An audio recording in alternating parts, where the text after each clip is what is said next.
Kale joins me now, and I think in Tree City, USA, we all know how important trees are, but it sure is frustrating when a tree goes down in front of your house like it did in front of ours a few years ago, and we said, hey, let's replace that maple with a maple, and the city says, oh, no.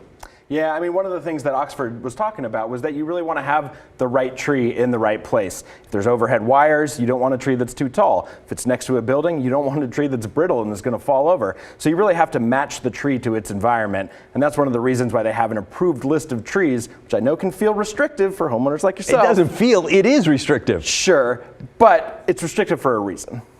Yeah.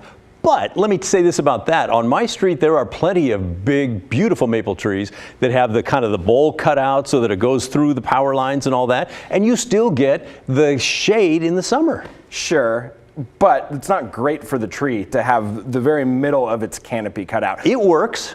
For you, but probably not for the tree. So one of the things that Oxford told me, and I asked her about this because I wanted to plant a tree in front of my house in the little parking strip that we have there, I was denied. And I looked down the street and all my neighbors had trees in their parking strip. And I said, so why can't I get one?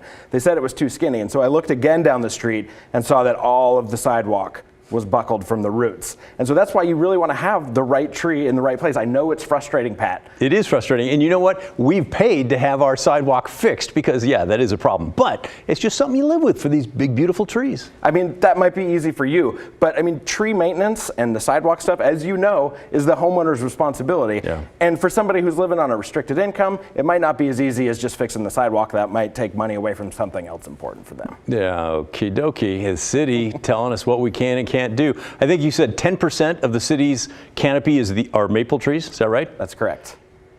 Should be more. Thanks for your time. My pleasure.